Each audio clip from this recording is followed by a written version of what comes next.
Gue denger segala macam genre, sangat luas, tapi gue selalu akan kembali ke INXS karena INXS itu memiliki horn sectionnya itu bagus banget. Kita tuh rebutan dengerin kaset antara Duran Duran dengan INXS.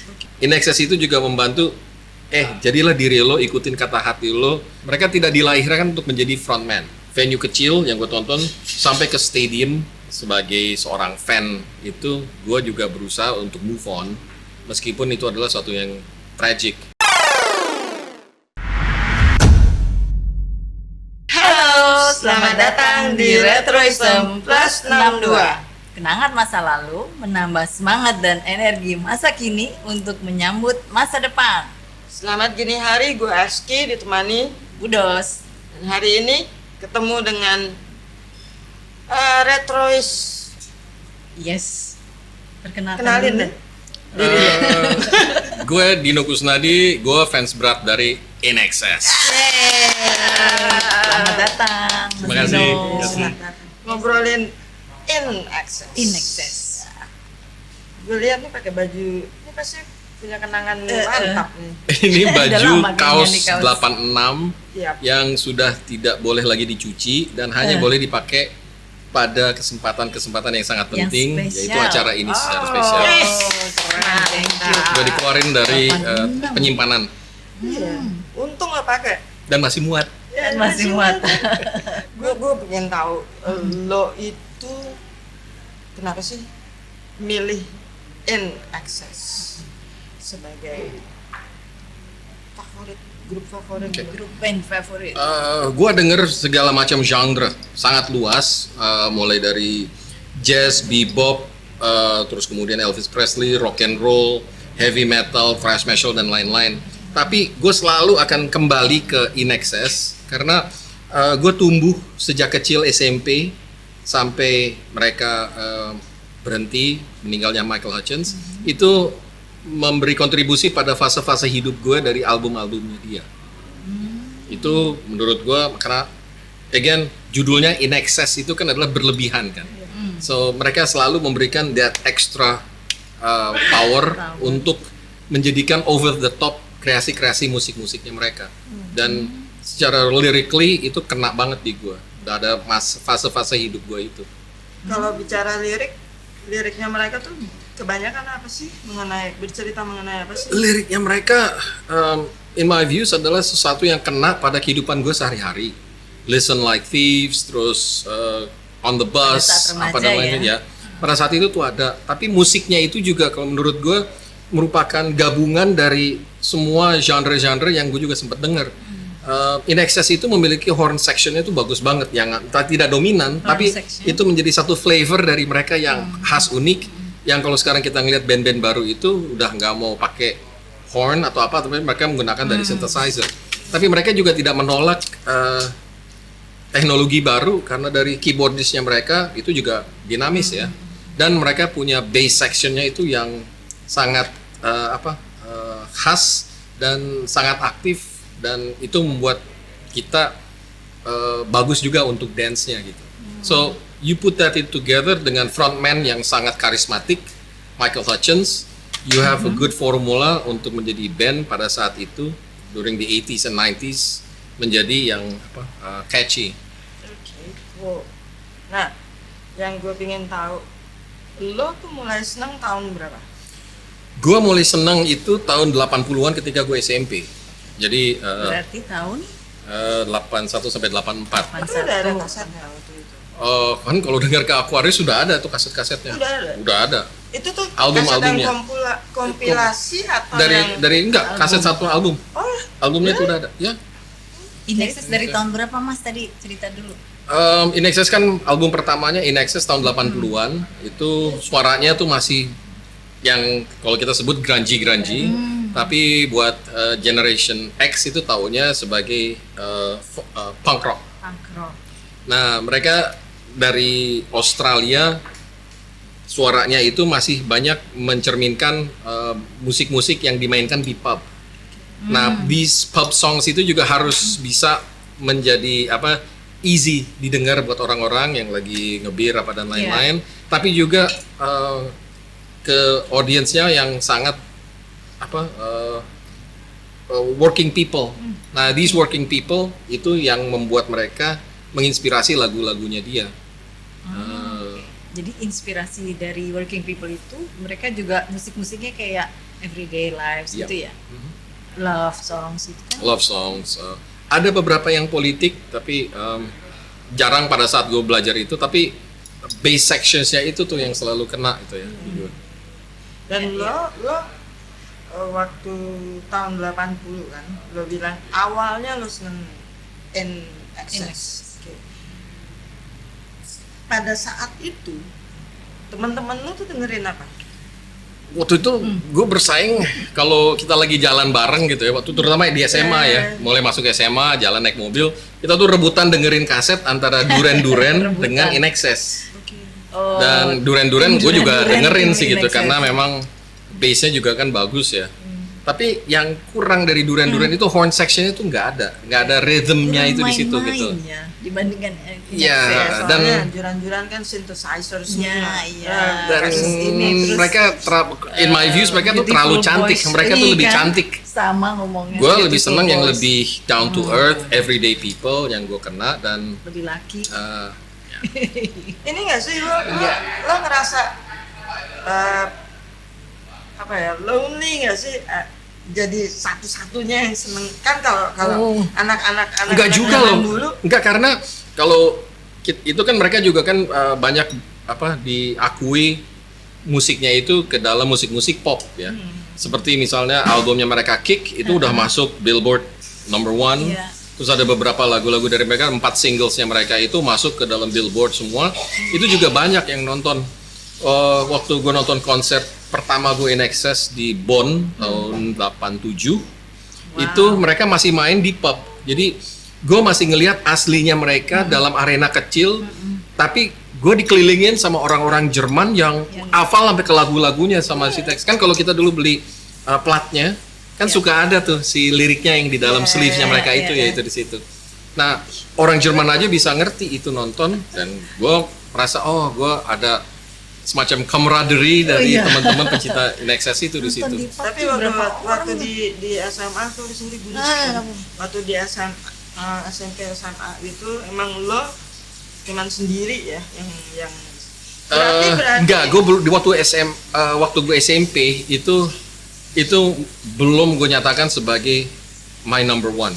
Itu di situ. Baru setelah album Kick, ini gue baru they're that good gitu di situ, dan kebetulan juga itu menjadi album breakthrough-nya mereka. Tapi I follow them sejak mereka mulai bangun itu benar, itu gue ikutin. Tapi tercampur dengan lagu yang lain. berarti INXS itu amat sangat amat sangat hanya orang-orang tertentu lah yang seneng sama lagu-lagu mereka. Padahal menurutmu lagu-lagu mereka tuh susah nggak sih untuk dinikmatin? Gini, menurut gue itu kalau lo suka blues, kalau lo suka funky, lo pasti suka. Yang jadi masalah mereka itu lagu-lagunya susah di cover. Jadi penyebarannya itu juga susah. Kenapa? Karena nggak semua orang tuh bisa. Kalau lo misalnya sekarang kita ke kafe-kafe, gue pesen dong lagu INXS, susah gitu. You have to have a horn section, dan karismanya seorang frontman-nya itu juga nggak kena gitu di situ. Betulnya kalau Nggak umum ngomong berarti dia. horn section tuh ngingetin gue sama grup-grup ska kan banyak kan pakai horn section ya. Berarti mereka It means ska terinfluence sama INXS. I can only say that itu di situ. Atau memang INXS tumbuh bareng dengan ska pada tahun 80-an itu. Lagu apa tadi Mas bisa disebutkan yang ada horn sectionnya? Yang special tadi yang ada teret. Mystify mungkin. Mystify. Itu agak-agak bluesy. Terus saya lupa judulnya, agak blank. Tapi itu lagu slow yang penggambarannya diambil di salah satu kota di Budapest kalau nggak salah. Video klipnya di Budapest. Itu ada bagian horn sectionnya tuh yang solonya tuh bagus banget. lu sampai ngedalamin banget ya, maksudnya dari lirik dan Karena mereka ada lagu blues yang terinspirasi dengan bluesnya itu tuh sangat kuat, meskipun mereka bukan blues band ya, tapi mereka adalah funky gitu, di situ. Lo Suka yang ngikutin funky. In Excess itu tuh perkembangannya gimana menurut lo? Kan mereka itu awalnya dari punk, kata lo tadi. Terus kemudian menjadi apa? Gue gini, kalau gue sih ngelihat bahwa pertumbuhannya diri gue itu sebenarnya agak complicated karena gue kan sering pindah-pindah ya. Pelik. Ya pelik. Waktu gue SMP itu gue lagi banyak nyari jati diri gue itu. Jadi orang-orang di sekitaran gue itu nggak pahamin gue karena gue masuk ke dalam dunia yang baru di Indonesia dan gue harus bisa eksis tapi tidak terpengaruhi oleh orang-orang yang baru ini di situ. Nah, In Excess lagu-lagunya itu di situ membuat gue semangat karena itu memberikan gue percaya diri. Nah, ketika album Kick itu keluar, itu juga ada masa gue harus milih dalam hidup gue setelah lepas dari SMA, apakah gue mau jadi ini atau jalan pilihan yang lain. Nah, In Excess itu juga membantu, jadilah diri lo, ikutin kata hati lo, dan lupakan apa yang kata orang, lo jalanin apa yang lo suka. Mantap. Itu album Kick Dalam itu juga nih. ya dalam keputusan gue milih dunia sosial daripada dunia IPA. Dan buat gue it's something that I don't regret, tapi itu adalah musik yang saat itu banyak membantu gue ketika gue lagi banyak introspeksi diri. Nah, pada saat gue zaman kuliah juga kan, itu juga banyak lagu-lagu yang lagi masa pacaran, lagi mendekati ke orang, lagu-lagu itu kayaknya kena juga gitu ya buat gue, kasih gue guidance. Nah, sebagai profil gue juga bukan, meskipun itu adalah In Excess, tapi gue nggak mencontoh pada hal-hal yang praktek yang mereka lakuin, tapi gue ngelihat pada sifat-sifatnya, terutama dari figur frontman-nya Michael Hutchence, dia sangat karismatik ya. Jadi gue juga harus ngeliat, lu tuh harus karismatik meskipun lu pemalu. Michael Hutchence orangnya pemalu loh itu. But once he likes something itu dia kejar gitu. Makanya Paula Yates itu atraktif kan, gaya speak. Ya, nanti itu Okay. Save it for later lah. Jadi karismatiknya itu mengingatkan gue pada saat itu udah ngeliat bahwa ini kok kayak Jim Morrison banget gitu ya di situ ya. Dan Jim Morrison in the 60s and 70s itu sangat dilihat sebagai seorang poet, tapi juga sebagai seorang frontman dari The Doors. Nah, Michael Hutchence juga sama, tapi from different Generation. different generations, different era, from different continents itu ya, bisa muncul figur-figur seperti itu. Nah, dari pemikiran konteks seperti itu, itulah yang membuat diri gue adalah seperti ini. And if you want to do something, always appreciate what you do in excess gitu, berlebihan. In Excess. Ya. Give it your most gitu di situ. Setiap album pasti ada favorit. Pasti ada ya. Waktu SMA itu gue lagi masa rebellion sama orang tua gue. Salah satu yang disampaikan sama bokap gue adalah, lu tuh jangan belajar untuk menyenangin gue.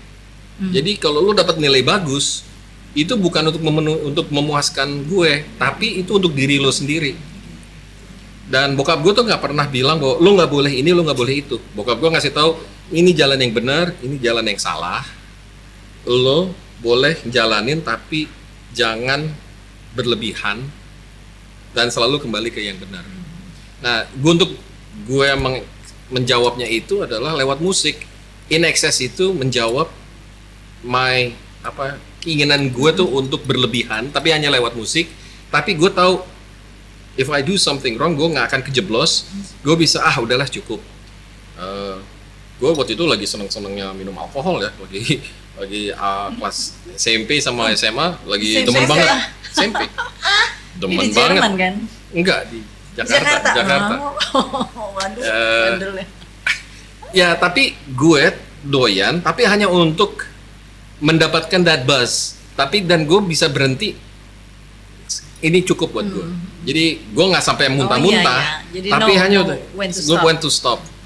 Dan itu yang yang belajar dari lagu-lagu musik yang In Excess-nya ini adalah you can do anything in excess as long as not destructive to you. Itu penerjemahan dari gue. Iya. Bukan mengajarkan gue untuk selalu berlebihan, Iya. tapi at least gue bisa stop. Kalau besok harus belajar ada ujian, ya gue harus stop. Nah, gue ngelihat itu yang banyak teman-teman gue tuh nggak bisa itu di situ. Jadi bagi mereka ya terus aja tuh hajar itu, nggak tahu cara untuk berhenti stop itu di mana. Dan gue seneng karena sama bokap gue dikasih, lo nggak boleh, dia nggak ngomong nggak boleh, tapi ini yang benar, ini yang salah. It's your life, you choose which one do you want to take itu di situ. Lo tadi mention The Doors, Jim Morrison, Michael Hutchins, right? Apa yang membuat lo tuh suka banget sama dua tokoh ini? Dan apa yang Pertama sih membedakan mereka berdua tuh apa? Yang pertama gue ngelihat itu adalah bahwa mereka itu they were not born, mereka tidak dilahirkan untuk menjadi frontman, tapi bahwa mereka menyukai apa yang mereka lakukan sehingga mereka bisa mengembangkan dirinya menjadi satu profil yang digemari oleh orang. Jim Morrison itu dia pemalu loh, yang gue tahu ya. Waktu di awal-awalnya dia nggak berani memandang ke orang di belakang, dia cuma tapi he's a good poet, kata-katanya tuh banget kena banget. Si Michael Hutchins di awal-awal dia sangat geeky gitu dengan gayanya yang khas Australian. Belum gondrong kan dulu belum rambutnya. masih raw yang kayak gitu ya. Tapi lu bisa ngelihat dari setiap albumnya tingkat kematangannya tuh apa, juga dengan kemajuan lyrical maupun musical dari bandnya, itu juga membuat kita juga lu tuh harus ngembangin diri terus gitu. Jadi perubahan musical stylenya mereka itu juga membuat gue juga harus bisa mengikuti perubahan itu, tidak stagnan di satu genre, dan mereka turut membantu terus berkembang. Kalau lo seneng sama Michael Hutchins, lo ngikutin skandal-skandalnya. Kita lari ke situ No, sekarang. Karena ada kalau cewek-cewek kan pasti mengikuti tuh siapa yang dipacarin. Ini kalau lo sampai ngikutin nggak sih? Gitu. Gue ngikutin karena itu pertama of course kematiannya Michael Hutchins is tragic itu ya. Tapi sebagai seorang fan itu gue juga berusaha untuk move on meskipun itu adalah suatu yang tragic. Bahwa kita dengar news afterwards yang seperti itu kan sudah menjadi afterthought buat saya. Bahwa itu menyangkut pada Paula Yates, terus juga anaknya. Terus adopsi dengan Bob Geldof dan lain-lain. Diasuh sama Bob Geldof ya. Ada gini, when we see a tragedy ya, kita tidak terpaku pada it's a sad story dengan situ, tapi it's a negative story untuk kita pelajari supaya tidak berulang pada diri gue. One of them itu betapa sepinya hidup seseorang di tengah-tengah glamorous life yang dia seperti itu, sehingga dia harus mencari jalan yang shortcut. Buat gue juga sama gitu. Jadi misalnya gue sebagai pegawai negeri, jabatan itu tidak serta-merta membuat gue menjadi orang yang populer. Once sudah tidak ada jabatan, ya lo harus bisa hidup menyesuaikan. Itu juga membuat kita menjadi lebih dinamis. Ketika kita pindah-pindah, kita juga harus bisa cari jalan keluar mana yang lo suka, sehingga sebagai manusia kita bisa terus menikmati hidup yang ada. So we can learn from the negatives dari seorang yang kita panuti, tapi bahwa their legacy itu masih tetap dengan kita. Tapi lo benar-benar lo sebagai fans lo ngikutin skandalnya Michael Hutchins, terus dengan koleksi lo tuh apa aja dari NXS? Pertama dari kaset-kaset lo masih ada. Kaset itu pertama ada sampai tahun 85 tuh kaset. Buku-buku. Terus 85 sampai 87 gue udah mulai beli piringan hitam. Habis itu dengan CD, akhirnya gue beli CD-nya. Itu yang original beli. Sambil kalau menurut gue yang paling gampang as a starter kalau mau dengerin aja CD konser mereka yang di Wembley tahun 91. Mereka berhasil menggoyang satu stadion Wembley yang lama. Dan menurut gue itu paling banyak lagu-lagu the bestnya itu di situ. Kayak buku-buku, majalah zaman dulu tuh banyak. Kaos. Gue termasuk geeky kan, kalau dulu kan non baca majalah-majalah pop itu mereka selalu ada, tapi gue nggak kepikiran untuk bikin clipping Nggak yang kayak gitu. ngumpulin ya. Tapi kalau kaos, kalau nonton pasti punya. Paling nggak Berarti gue lebih punya dari 3. satu dong Gue ya? punya 3. Satu album, satu ini, satu lagi Switch, terus satu lagi yang umum tapi dengan ada JD-nya. Jadi yang itu yang terbaru. JD Fortune ya, vokalis yang direkrut berdasarkan Star Search. Tapi lo pernah nggak waktu zaman dulu waktu masih lo belum keluar negeri ya, lo pertama kali awalnya lo dengerin INXS itu, pernah nggak sih INXS itu dibahas misalnya di majalah Hai, lo ingat nggak kayak gitu? Nggak pernah ya? Nggak pernah Jarang ya kayaknya. teringat itu sih. Tapi once waktu itu gue SMA pindah ke Belanda, di situ di majalah-majalah selebriti musik dan lain-lain itu mereka udah sangat besar itu di situ. And I think yang membuat mereka besar kan itu di Amerika ya, tahun 85 dengan album Kick-nya itu. Itu baru mereka mencapai level global stars itu di situ. Album Kick terutama. Dan itu ketika mulai dari venue kecil yang gue tonton sampai ke stadium itu, they did that within that one single album Kick. Kalau remaja putri kan zaman dulu misalnya kita tuh pasang poster favorite-nya kita, misalkan Madonna atau Wham gitu ya. Kalau Mas Dino dulu juga gitu pasang Michael Hutchence atau INXS. Pertama kamar gue pasti berantakan. Kamar gue berantakan. Kedua memang selain dari memang musik yang gue dengerin INXS itu, gue juga banyak mengikuti perkembangan militer, jadi tank atau pesawat perang-perang gitu. Tapi kamar gue tuh karena memang super berantakan, memang nggak pernah kepikiran tuh untuk mencari dan memasang poster-poster itu. Juga hidup gue juga sering pindah-pindah, jadi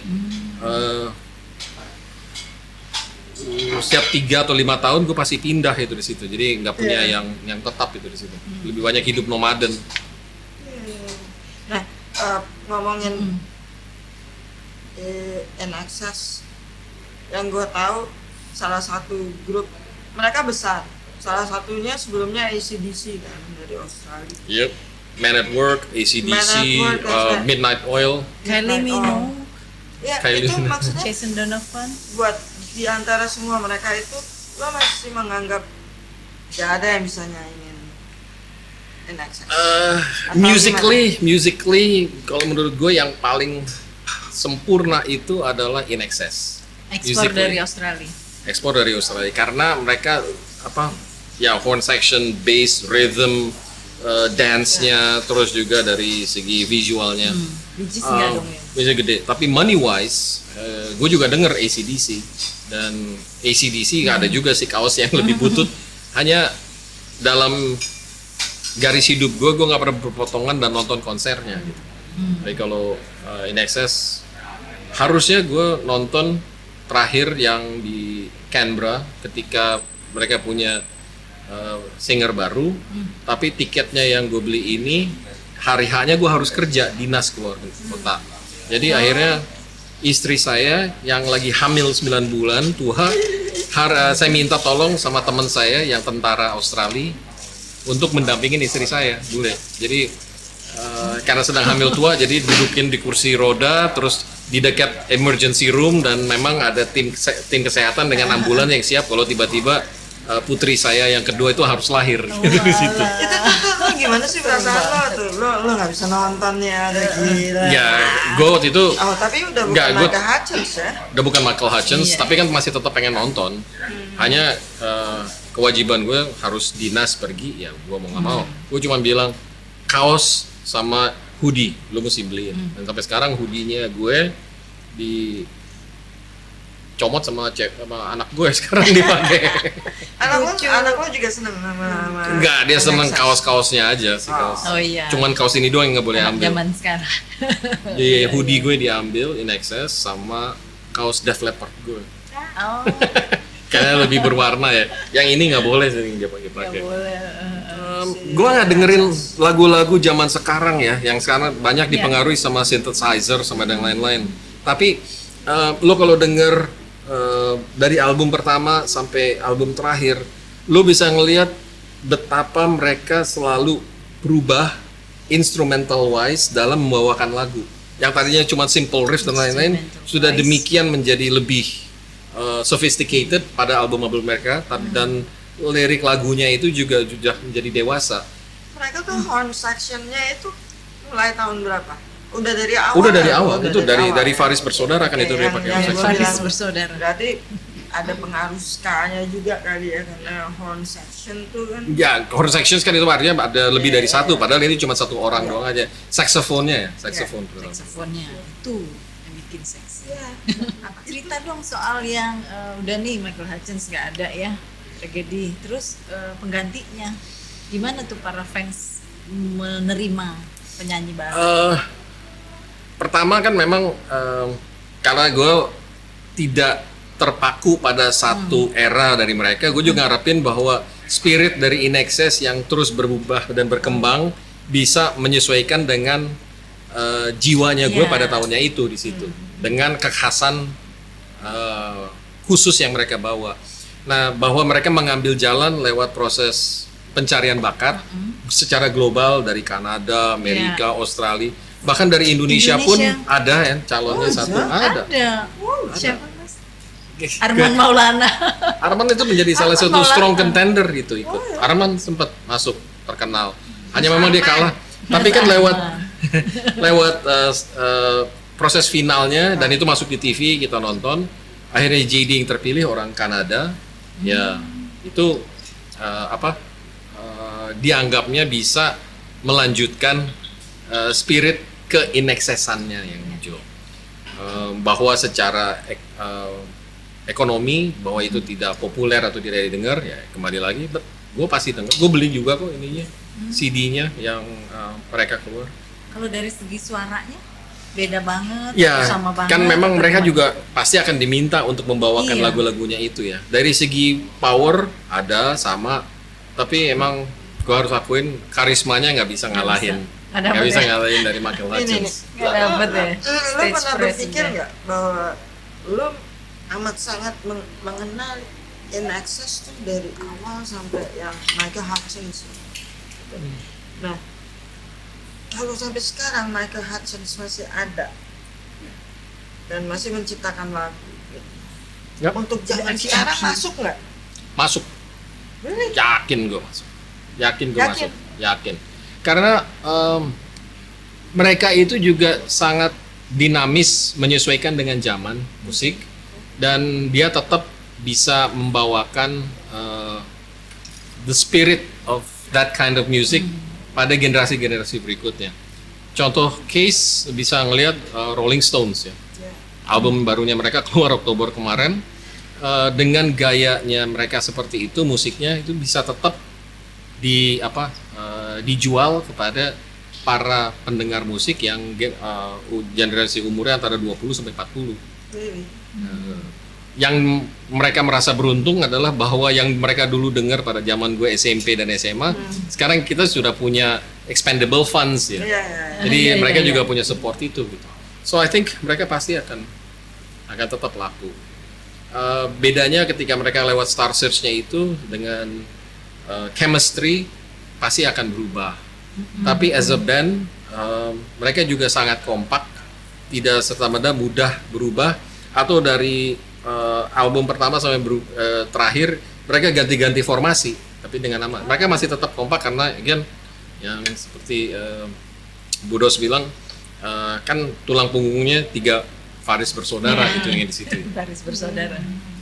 Sebagai fans yang mengikuti musik mereka dan sebagainya, ngobrolin tentang video klip, menurut lo video klip mereka itu emang representasinya mereka as a band atau hanya si Michael Hutchence saja yang as a band itu adalah daya jualnya mereka, bahwa si Michael Hutchence put them over the top, itu kelebihannya. So justru as a band itu mereka sudah terrepresentasi di situ. Tapi mereka juga untuk keperluan menjual commercially, Michael Hutchence yang memang disuruh tampil ke depan. Di beberapa video klip yang sampai sebelum album Kick the Dirt, terus Listen Like Thieves dan lain-lain, band itu selalu ditampilkan itu bersama itu di situ sebagai satu yang equal. Dan memang motornya itu juga ya kembali lagi kepada Faris Brothers, tapi secara egaliter mereka itu bersama. Ya. Yang paling disukai dari video klipnya? Dari Kiss the Dirt. Dirt. Karena apa? Secara visualnya tuh bagus dan mereka masih kelihatan raw dan belum commercialize seperti Kick. Mereka masih kelihatan Aussie banget ya. Dan In Excess juga sempat menjadi penyumbang soundtrack ke musik genre vampire, ingat nggak? Oh, ada tuh. Apa tuh ya? Ada. Vampire yang mana nih, siapa Vampire yang jadi vampires itu ada geng vampire di satu pesisir film. Tahun 87 itu lagunya yang dipakai Good Times dengan Jimmy Barnes kalau saya nyanyi. Tapi Jimmy Barnes. Ya almarhum tuh ya kalau Jadi apa tadi yang vampires bikin penasaran? Jadi gue juga masih di ujung lidah tapi salah satu bintang yang main di situ Kiefer Sutherland. Yang main Kiefer Sutherland. Apa yuk? Ya mereka tuh satu grup. Ada Corey Haim juga itu di situ mereka bermain. satu grup. Dulu di komen ya Retris kalau udah bisa menjawab duluan maksudnya. Lost Lost Boys, Boys. there you go. Bukan Iya kan? si Google. itu. Gak ada sih. Berhasil Lost Google. Boys. Iya. 87 tapi itu kan benar kan ya? 87 betul. Ya tapi memang sedih ya waktu Michael Hutchence kan Paula Yates duluan yang meninggal baru Michael Hutchence kan. Kalau ngeliat No, it's Michael Hutchence dulu baru Paul Yates. oh, Karena Michael Hutchence itu sedih nggak dapat akses anaknya, and then baru nggak jauh dari itu baru Paul Yates itu meninggal. Ya kayaknya sih. ini banget ya. Ini banget skandal yang Bob Geldof gitu loh yang istrinya Bob Geldof gitu loh. Dan itu juga ada fase-fase gue udah mulai kerja, terus di saat gue juga udah mulai mapan, ada kepastian hidup dan lain-lain. Sedihnya gue itu gue udah kehilangan lagi panutan life lessons apalagi gitu yang harus gue ikutin di situ ya, karena semua fase tadi yang gue harus ngambil keputusan gue harus kemana dalam jalur hidup gue, terus gue harus selesai kuliah gue sambil nyusun skripsi, gue pasti dengerin lagu In Excess itu di situ ya. Terus mulai pacaran sama Rini juga ada lagu Beautiful Girl itu juga sering ada di situ. So it's part of the Beautiful Girl. itu bagian dari psyche gue yang nggak bisa hilang itu. Kalau dia nonton gue pasti akan digorok gitu.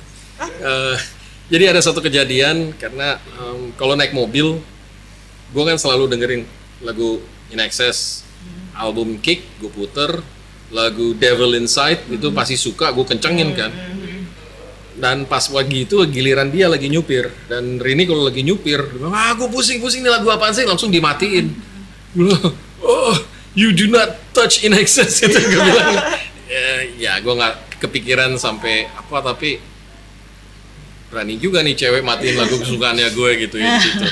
Makanya itu kembali nambah respect gue sama Rini karena dia berani gitu ngadepin gue dan dia punya opini bahwa later on dia tahu gitu bahwa itu lagu favoritnya gue, dia merasa bahwa wah sesuatu gitu, tapi kan menunjukkan bahwa she's an independent person dan gue sangat menghargai orang yang independent gitu. Ini episode mengenai In Excess dan Dino Kusnadi. Secara In Excess. Digorok nanti gue. Dan Rini pasti inget saat kejadiannya itu, kapan itu dia matiin lagi di jalan apa dan dia lagi pusing. Iya. Itu jadi memori banget dong. Itu ketanam terus. By the way tadi Michael Hutchence duluan. Ya. Baru Paula Yates ya. Dan nggak terlalu jauh tuh, sekitar 2 minggu. terlalu jauh. Ya 2 Iya, minggu iya. kedua. 2 minggu setelah itu Ya Paula nggak Yates lama kok itu emang terus ini. Banyaklah berita Gue seliweran. kilas balik ya. Pertama kali lo nonton In Excess kan katanya yang di pub, Di pub itu. itu. Ya. Lo berdiri paling depan apa? Gue berdiri di depan barisan ketiga. Penuh nggak sih ngebayang? Itu Pub penuh. Penuh banget Itu pasti. pub. Pas di depan Michael Hutchence atau Enggak, gue si Barry yang bassisnya. Gue senang ngeliat ini ya, bassline yang dimainin. Meskipun gue nggak main gitar, tapi senang ngeliat karena kan tempo bass sama drum yang nentuin dinamika lagunya Itu kan. lagu itu. Jadi selalu yang Pada saat lo nonton tuh, lo bisa nggak sih lo fokus atau lo terus gue pernah hilang sepatu gue. Sepatu gue hilang. Jadi kan Gimana zaman dulu ceritanya? masih sekolah itu kan kalau pakai sepatu basket kan jarang kita ikat kan. Kita main pakai kayak gitu aja. Tapi saking penuh padatnya didorong-dorong kayak gitu, kayaknya ada orang yang nginjek kaki gue. Terus ketika gue mau jalan sepatu gue copot. Jadi setengah konser itu gue nggak pakai sepatu, gue main dorong-dorong. Tadi ketika bubar gue harus nungguin sampai kosong, baru gue ambil lagi sepatu tapi gue. nemu. Nemu lagi. Yang penting nemu. Orang Jerman kan jujur ya, mereka cuma nemu sepatu nggak ada yang dibawa pulang sama mereka. Itu gue Tapi ya itu lo nonton sendiri. nggak, gue berdua sama sepupu gue. Gimana tuh sound systemnya segala? Keren. Oh, mungkin itu salah satu kenapa gue sekarang kuping gue berdenging ya, tapi kayaknya rasanya budak banget loh itu. Oh iya. Kenceng gitu, dan itu apa zaman dulu kan setelan Ya, lo musiknya ya. di Wow. barisan ketiga udah gitu. Nah sekarang kuping gue nih yang ini udah Sejak itu. 70, nggak tahu sekarang, kan kita baru sekarang. ngerasainnya ya. Agak berdenging, nying kayak gitu. Belum bisikan-bisikan setan sih, Belum. tapi masih dingin gitu di situ. Lo Ya, ingat mungkin nggak juga berapa agak- harga tiketnya? Iya berapa tuh? Eh, Belum euro Deutsche Mark itu. dah. Deutsch. Masih Deutsche Mark. Gue ya? tiket stopnya masih gue simpen. Ah, Tiket stopnya itu. oke, oke. Cuman kemarin Boleh tadi di-share gue mau dong. datang ke sini baru buru-buru, jadi Sayang. Gak apa-apa nanti di foto aja. Kita insert. kayaknya masih sekitar 30-an atau 25 Deutschmark. Oh. Soalnya gue baru nemuin ada fans sebuah grup yang bisa bahwa karya-karya mereka itu mempengaruhi sampai ke Oh, iya iya iya. lo sebagai individu gitu ya. Kalau gue seneng Dan belajar dari bukan sesuatu yang negatif dari mereka untuk tidak terulang lagi dengan kita. Tetap diolah ya. Kita ngeliat ironinya tuh kan tuh banyak ya. They taught us about in excess, tapi Iya, they don't appreciate that excessive Iya. blessings yang mereka ada di situ, sehingga you have to take your life away. Iya. Jadi kita juga Ironis harus ngeliat ya. itu di situ. Iya. Sebenarnya ironis banget. gue baru Tapi juga itu bukan berarti bahwa gue menelan buta-buta apa yang mereka, dan bukan sebagai orang yang follow mereka Iya. tanpa menggunakan akal pikirannya kita. Pembelajaran ya. But I'm happy that I chose In Excess karena memang ke sophisticationnya mereka, karena the dynamics mereka berkembang secara album per album, plus karisma dari seorang frontman yang memang sangat membuat kita lebih hidup gitu. one last question. Aku juga one last sama question. mendengar One ini. last question. Kita Abis ini sama. udah enggak. Aku juga satu pertanyaan Tweet, lagi ya. tweet. One last question. Gak apa-apa, XQ dulu. Lo lebih sering dengerin The Doors atau In Excess? In Excess jelas. Di mobil gue dulu harus ada kaset In Excess. Di handphone gue sekarang harus ada In Excess. Zamannya dulu iPod ada? Dulu punya iPod nggak? enggak. Ya. Oke. Tapi mobil harus ada, terus kamu bawa ini apa? USB. USB stick itu pasti ada In Excess. Berarti sampai sekarang masih ya Sampai sekarang masih. di mobil. Oh, Oke. Dah. Pertanyaan aku, kalau sampai dengan sekarang nih ya, ada nggak yang kira-kira karismanya tuh menyamai Michael Hutchence menurut Mas Dino? In his your opinion? in my opinion no. Karena ada. saya belum Sama sekali. bisa. Dari Gue masih bisa recycle late 90s lagu-lagunya, itu. dengerin itu di situ ya. Harry Styles itu nggak? Yang kekinian? Oh, Nggak kena ya? enggak, soalnya dengan gaya musik yang seperti itu sendiri gue belum nemuin lagi sih. Bahwa gue udah stuck in my 90s itu Artinya sampai sekarang memang udah. one of a kind. Iya nggak ada yang In nyanyi. Excess tuh one of a kind. Oke, So Din. if you're not born in the 80s, listen to the 80s, you lose out. Generation X itu Generation sebenarnya adalah yang mengalami the best of both worlds, yang zaman dulu kita masih bisa main ke jalanan, dan sekarang kita juga bisa menikmati teknologi-teknologi. Tapi jangan mengabaikan kemudahan teknologi untuk bekerja keras, mendalami, belajar main gitar, main Ya. musik, atau whatever you do, you have to do the hard work yang mereka lakukan itu di situ. and they're very hardworking band. Keren banget sih, ya ampun, Mas Dino. Keren banget. Thanks ya. Thank you. Terima kasih Mas Dino. Iya, gue Sudah. ditanya apa yang sekarang gue dengerin Oh belum. dengan Lanjut YouTube. lagi. Ya dengan YouTube sekarang gue masih tetap kembali yang dulu-dulu. Terima kasih Mas Dino. Thank udah you, terima datang kasih, dan Bu share Dos. banyak. Sampai ketemu lagi. Sampai ketemu lagi. XQ. XKey. XKey. Pokoknya jangan lupa Retrois untuk share, comment, like, and subscribe terus Retroism Thank you. plus 62. Sampai jumpa di episode berikutnya. Dadah. Bye-bye.